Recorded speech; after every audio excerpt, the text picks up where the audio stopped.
ఏమవుతున్నదంటే budget అనేది అర్ధరహితంగా మారిపోతున్నది.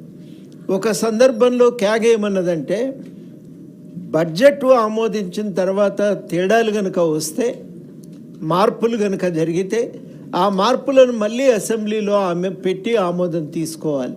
అట్లా ఆమోదం తీసుకోకపోతే బడ్జెట్ అనే దానికి అర్థం లేకుండా పోయింది. ఫ్యూడల్ కాలంలో రాజులు ఇష్టం ఉన్నట్టు పన్నులు వసూలు చేసి ఇష్టానుసారంగా ఖర్చు చేసిండ్రు. ఖర్చు చేస్తే దాన్ని నియంత్రించడానికే యూరోప్ దేశాలలో మొట్టమొదటి విప్లవాలు వచ్చినాయి. మమ్మల్ని అడగకుండా పన్ను వసూలు చేయొద్దు, అడగకుండా ఖర్చు చేయకూడదని.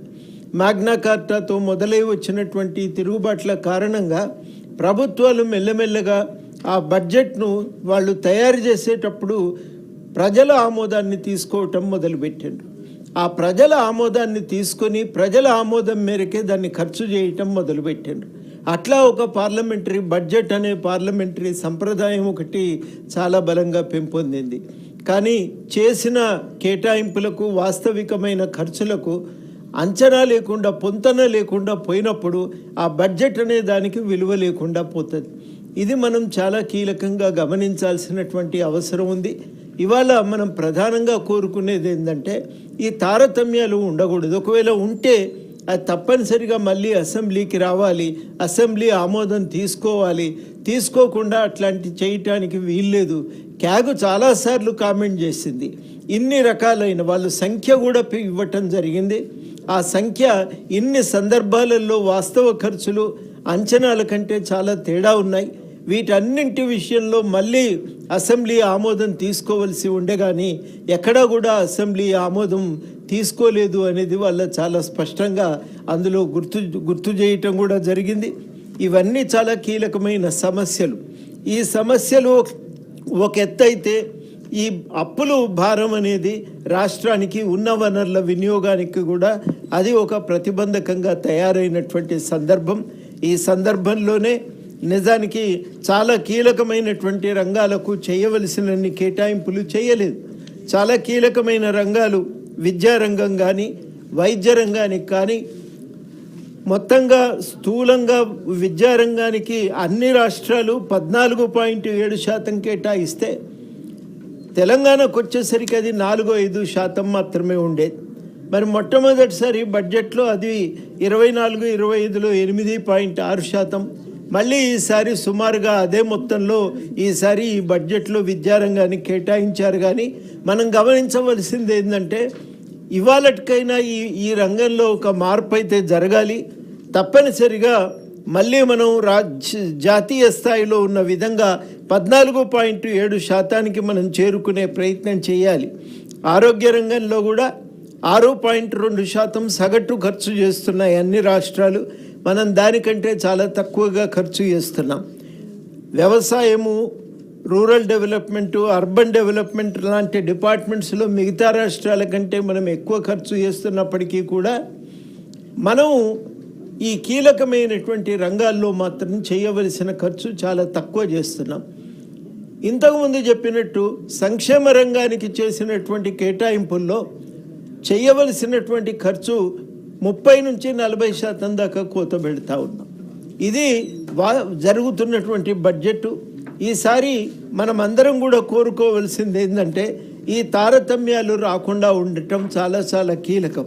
అందుకని మొట్టమొదటిగా నేను చెప్పేది ఈ వాస్తవికంగా బడ్జెట్ తయారు చేయటం అనేది పోయినసారి మనం గమనిస్తాం.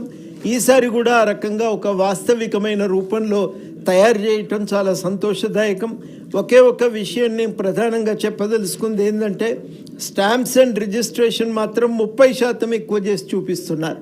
మరి 30% అంతకుముందు ఉన్నటువంటి అంచనాలతో పోల్చి చూసినప్పుడు ఇది సాధ్యమవుతుందా? ఏ కారణాల చేత 30% పెంచి లెక్కలు వేస్తున్నారనేది కూడా ఒకటి మనం అర్థం చేసుకోవాలి. దాన్ని వివరించాల్సినటువంటి అవసరం ఉంది. అదృష్టం కొద్దీ ఎక్సైజ్ మీద ఆదాయం కోసం పెద్దగా పెంపు అనేది లేదు.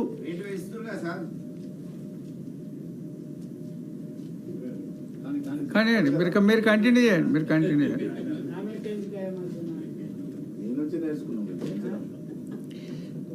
సేల్స్ ట్యాక్స్ 12% ఉంది. ట్యాక్సెస్ ఆన్ వెహికల్స్ మీద కూడా 5% కంటే ఎక్కువ పెంపు లేదు. అంటే ఇవన్నీ ఎందుకు అంటున్నానంటే వాస్తవికమైన అంచనాలు వేసుకోకపోతే బడ్జెట్ అనే దానికి అర్థం లేకుండా పోతుంది. వాస్తవికమైన అంచనా వేసుకునే విధంగా స్టాంప్స్ అండ్ రిజిస్ట్రేషన్ విషయంలో అది మరి మంత్రి గారు ఉన్నారు కాబట్టి దానిపైన ఏ కారణం చేత ఈ పెంపు చేస్తున్నారనే ఒక స్పష్టమైనటువంటి అంచనా చేయటం చాలా అవసరం అని చెప్పి నేను భావిస్తూ ఉన్నా. అదేవిధంగా చాలా కీలకమైందంటే విద్యాశాఖకు ఇంకా దీంట్లో ఏమన్నా పెంపుకు అవకాశం ఉందా, ఉంటే ఏ విధంగా, దాంట్లో కూడా ఒకటి మనకు స్పష్టత లేదు. ఇంటగ్రేటెడ్ స్కూల్స్కు ఇచ్చే మొత్తం కాకనే మరి బడ్జెట్ లెక్కన ఇంటగ్రేటెడ్ స్కూల్స్ కలుపుకుంటేనే ఈ లెక్క తేలుతుందా అనేది కూడా ఒకటి స్పష్టంగా రావాల్సి ఉంది. అవన్నీ తేలితే అప్పుడు మనకి ఇంకా కొంత స్పష్టంగా విద్యారంగం మీద చేసేటువంటి ఖర్చు పైన ఒక స్పష్టత ఏర్పడుతుంది. ఈ వైద్య రంగానికి కూడా ఇదే విధంగా నేను ప్రధానంగా చెప్పదలుచుకుంది ఏంటంటే ఈ పెంపు చాలా చాలా కీలకం. ఇప్పుడు వెల్ఫేర్ ఆఫ్ ఎస్సీస్కు సంబంధించి 23 లక్షల నుంచి ఈసారి 34 లక్షలకు పెంచుతున్నారు. చాలా సంతోషం ఇది. కానీ ఈ 34,000 కోట్లు ఇది మనం తగ్గింపు జరగకుండా ఈసారి జాగ్రత్త పడవలసిన అవసరం ఉంది. ఇది ఎస్సీ, ఎస్టీ, ఓబీసీ, మైనారిటీస్ కోసం చేసే మొత్తము సుమారుగా 34,000 కోట్లు. ఇప్పుడు ఇది మాట ఎందుకంటున్నానంటే 23-24లో 33,000 కోట్లు కేటాయించి 10,000 కోట్లు ఖర్చు చేశారు. 24-25లో 23,000 కోట్లు ఖర్చు చేసిండ్రు. మరి దీనికి ఇంకా ఎంత ఖర్చు అయిందనేది నేను నా లెక్కలు తీయలేదు. ఈసారి మనం ప్రధానంగా దృష్టి పెట్టుకోవాల్సింది, నేను నొక్కి చెప్పదలుచుకున్న మాట ఏంటంటే సంక్షేమానికి మీరు కేటాయించిన ఈ 34,000 కోట్లు ఎట్టి పరిస్థితుల్లో దీంట్లో తగ్గింపు కాదు, ఇంకా పెంపే జరిగితే చాలా సంతోషంగా ఉంటుందనేది నేను ఈ సభ ద్వారా ప్రత్యేకంగా చెప్పదలిచిన. ఎడ్యుకేషన్ రంగానికి చేస్తున్నది ఇంటగ్రేటెడ్ స్కూల్స్ మొత్తం కూడా కలుపుకుంటేనేమో అది 26,000 కోట్లుంది. ఇది కూడా 8% సుమారుగా అటు ఇటుగా ఉంది. దీన్ని కూడా మనం ఇంకా పెంచడానికి ప్రయత్నం చేయాలి బడ్జెట్లో అనేది నా సూచన. ఇరిగేషన్ రంగానికి చేసిన కేటాయింపుల గురించి ఒక మాట చెప్పుకోవాలి. రాష్ట్రం ఏర్పడిన నాటికి మన రాష్ట్రంలో 33 ప్రాజెక్టులు పెండింగ్లో ఉన్నాయి. ఈ 33 ప్రాజెక్టుల పెండింగ్గా ఉన్నటువంటి ప్రాజెక్టుల మీద చేస్తున్నటువంటి ఖర్చు వాస్తవానికి చాలా కొద్ది మొత్తం ఖర్చు చేసిన ప్రాజెక్టులు పూర్తయ్యేవి. దురదృష్టవశాత్తు ఆ ప్రాజెక్టులు ఇంకా కంప్లీట్ కాలేదు. కొత్తగా చేపట్టిన ప్రాజెక్టుల వ్యయం విపరీతంగా పెరిగింది. కాళేశ్వరం ప్రాజెక్టు వ్యయం 40,000 కోట్ల నుంచి అది 104,000 కోట్లు ఖర్చు అయింది, 150,000 కోట్ల దాకా పెరిగింది. ఈ పెరగటం వల్ల ఏమవుతుంది, మిగతా పెండింగ్ ప్రాజెక్టులన్నీ బ్రాహ్మణపల్లి ప్రాజెక్టు కానీ ఈ సొరంగ మార్గంలో వచ్చేటువంటి ఎస్ఎల్బిసి కాలువ కానీ లేకపోతే నెట్టెంపాడు ఇట్లాంటి అన్ని ప్రాజెక్టులు కూడా అవి పెండింగ్లో ఉండిపోయినాయి. ఈసారి మనం కోరుకునేది ఏంది, ఈ పెండింగ్లో ఉన్న ప్రాజెక్టులకు అయ్యేటువంటి వ్యయం నామమాత్రమైనటువంటి వ్యయమే. వాటి మీద ముందు ఖర్చు చేసి వాటిని పూర్తి చేయగలిగితే మిగతా ప్రాజెక్టులను సరిచేయటానికి ప్రయత్నం చేయాలి. తప్పనిసరిగా తుమ్మిడిహెట్టి ప్రాజెక్టును పూర్తి చేయాలి. తుమ్మిడిహెట్టి ప్రాజెక్టును పూర్తి చేస్తే తప్ప మనం గోదావరి నదీ జలాలను సద్వినియోగం చేసుకోవటం సాధ్యం కాదు. చాలాసార్లు ఈ ప్రస్తావన వస్తున్నది, కాళేశ్వరాన్ని రిపేర్ చేసుకోవచ్చు కదా అని. ఎట్టి పరిస్థితుల్లో కాళేశ్వరానికి సంబంధించిన ఏ రిపేర్ అయినా తొందరపాటుగా చేయటానికి వీల్లేదు. సమగ్రంగా ఆ ప్రాజెక్టుపై నిపుణులు అధ్యయనం చేయకుండా, సమగ్రమైనటువంటి నివేదిక రాకుండా ఆ ప్రాజెక్టు పైన పెట్టుబడి పెట్టడం అది ప్రమాదకరం, నిరుపయోగం కూడా కావచ్చు. అందుకని ఆ ప్రాజెక్టు మీద చేసేటువంటి ఖర్చు విషయంలో సంపూర్ణమైనటువంటి అంచనా లేకుండా, నిపుణుల అభిప్రాయం లేకుండా ప్రభుత్వం ఒక్క అడుగు కూడా ముందుకు వేయటానికి వీల్లేదనేది నేను ప్రధానంగా చెప్పదలిచిన. పెండింగ్లో ఉన్నటువంటి ఈ పాలమూరు రంగారెడ్డి పథకాన్ని పూర్తి చేయటమే కాదు, జూరాల నుంచి పడమటి మహబూబ్ నగర్ జిల్లాకు, వికారాబాద్ జిల్లాకు నీళ్ళు అందించే ప్రయత్నం జరగాలి అని. గతంలో వచ్చిన ప్రాజెక్టు డిజైన్లన్నీ సంపూర్ణము అనే దానికి నేను ఏమాత్రం అంగీకరించను. ఆ ప్రాజెక్టు డిజైన్లలో చాలా లోపాలు ఉన్నాయి. ఆ లోపాలను అర్థం చేసుకోకుండా, సమగ్రంగా సమీక్షించకుండా ఏమాత్రం మళ్ళీ పెట్టుబడులు అదే తోవలో చేసుకుంటూ పోతే కూడా చాలా నష్టదాయకమవుతుంది. అందుకని ముందు పెండింగ్ ప్రాజెక్టులన్నింటినీ కూడా పూర్తి చేస్తూనే నేను చాలా స్పష్టంగా చెప్పదలుచుకున్నది, తుమ్మిడిహెట్టు ప్రాజెక్టు ప్రాధాన్యతనివ్వాలి.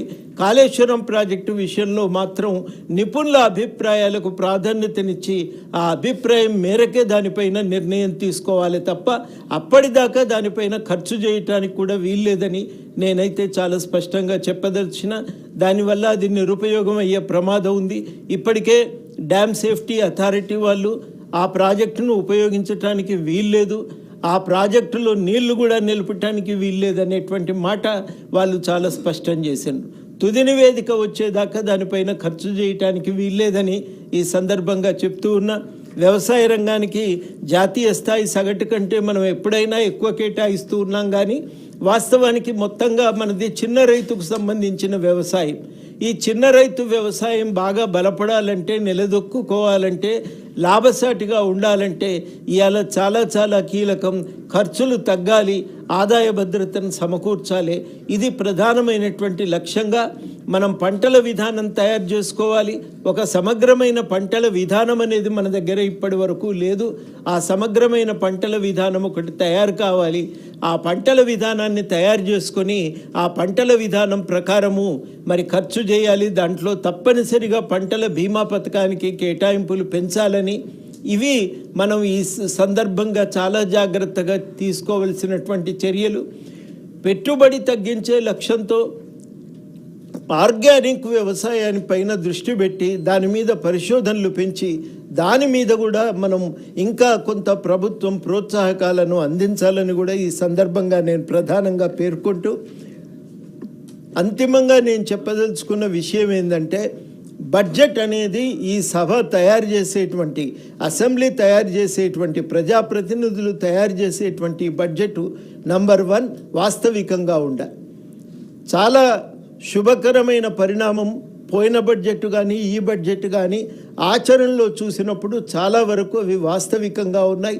7-8% జాతీయ సగటులు మాదిరిగానే, ఆర్బీఐ చేసిన సూచనల మాదిరిగానే దాంట్లో చిన్న చిన్నమైన తారతమ్యాలు ఉన్నప్పటికీ కూడా మొత్తం మీదనైతే అది వాస్తవికమైన రూపంలో బడ్జెట్ను తయారు చేసే ప్రయత్నం జరుగుతూ ఉన్నది. రెండవది, నా దృష్టిలో విపరీతమైనటువంటి అప్పుల భారం, ఇది ఒక కీలకమైన సమస్య. ఇక్కడ నేను ఒక ప్రధానమైన అంశం చెప్పదలుచుకుంది ఏంటంటే, ఆర్బీఐ రిపోర్ట్లు చూస్తే ఒక ఆసక్తికరమైన పరిణామాన్ని గమనించిన సార్. 35,000 కోట్లు మన రాష్ట్రానికి గ్రాంట్ల రూపంలో, పన్నుల వాటా రూపంలో మన రాష్ట్రానికి సుమారుగా 35-40 వేల కోట్లు, పోయిన సంవత్సరం 50,000 కోట్లు మనకు ఆదాయం వచ్చింది. మరి చాలా రాష్ట్రాలకైతే 1,00,000 కోట్ల రూపాయల పైబడి వాళ్ళకు ఈ ఆదాయం సమకూరుతున్నది. ఎందుకు ఈ తేడా ఉన్నదో మనకు గమనించాలి. ఈ తేడాను సరిచేసుకునేటువంటి ఒక ప్రయత్నం కూడా జరగాలి. ఉదాహరణకి 24-25 సంవత్సరంలో ఆంధ్రప్రదేశ్కు 98,000 కోట్ల రూపాయల కేటాయింపులు కేంద్రం చేసింది. మీరు బీహార్కు 1,67,000 కోట్లు, ఛత్తీస్గఢ్కు 61,000 కోట్లు, గుజరాత్కు 72,000 కోట్లు, ఇట్లా చాలా రాష్ట్రాలకు, జార్ఖండ్కు 62,000 కోట్లు, కర్ణాటకకు 66,000 కోట్లు, మధ్యప్రదేశ్ 1,53,000 కోట్లు, మహారాష్ట్ర 1,39,000 కోట్లు, రాజస్థాన్కి 1,26,000 కోట్లు, ఒడిశాకు 99,000 కోట్లు, కానీ తెలంగాణకు 51,000 కోట్లు. ఇది devolution come transfer of resources. మరి ఈసారి కేంద్ర ప్రభుత్వమేమో 25 లక్షల కోట్లు, 25.59 లక్షల కోట్లు రాష్ట్రాలకు నిధులు ఇవ్వటానికి, ట్రాన్స్ఫర్ చేయటానికి కేటాయించింది బడ్జెట్లో. ఇందులో ట్యాక్స్ రూపేణా వచ్చేది కేవలం 14 లక్షలే. 11 లక్షలు గ్రాంట్ రూపంలో వాళ్ళు ఇస్తున్నారు. ఈ 11 లక్షలు గ్రాంట్ రూపంలో ఇచ్చే దాంట్లో చాలా రాష్ట్రాలు నష్టపోతూ ఉన్నాయి. మరి ఈ గ్రాంట్స్లలో కూడా మన వాటా మనం న్యాయసమ్మతంగా ఇతర రాష్ట్రాల వలె సాధించుకోవటానికి మన రాష్ట్ర ప్రభుత్వం ప్రత్యేకంగా దృష్టి పెట్టవలసినటువంటి అవసరం ఉంది. పన్నులు పెంచుకోవటం, కేంద్రం నుంచి వాటా సాధించుకోవటం రెండు కూడా చాలా కీలకమే. అందులో నా దృష్టిలో పన్నుల భారం సాధారణంగా ప్రజల మీద పడకుండా ఎక్సైజ్ ట్యాక్స్ పెంచుకునే ప్రయత్నం చేస్తే సాధారణ ప్రజల మీద భారం అవుతుంది. అట్లాంటి పద్ధతులు కాకుండా ఉండాలి. రెండవది చాలా కీలకం, కేంద్రం నుంచి వాటా సాధించుకోవాలి. ఇప్పుడున్న పరిస్థితుల్లోనైతే కేంద్రం ఇచ్చేటువంటి పంపిణీ సమంగా లేదు, అన్ని రాష్ట్రాలకు ఒక రకంగా లేదు. ఏ పద్ధతిలో ఈ తారతమ్యాలు వచ్చినాయి అనేది ఖచ్చితంగా అడగవలసిన అవసరం ఉంది. దీంట్లో నుంచి న్యాయాన్ని సాధించుకోవాల్సిన అవసరం కూడా ఉందని నేను భావిస్తూ ఉన్నా. మూడవది నేను చెప్పదలుచుకుంది ఏంటంటే, కేటాయింపులు ఆయా శాఖలకు మనం చేస్తున్నప్పుడు ప్రాధాన్యత విద్యకు వైద్యానికి ఇవ్వాలి. ఈ కేటాయింపులు ఇంకా పెంచే ప్రయత్నం జరగాలని చెప్పి నేను కోరుకుంటూ ఉన్నా. ఎట్టి పరిస్థితుల్లో ఇరిగేషన్ మీద ఖర్చు పెట్టేటప్పుడు ఇష్టానుసారంగా మనం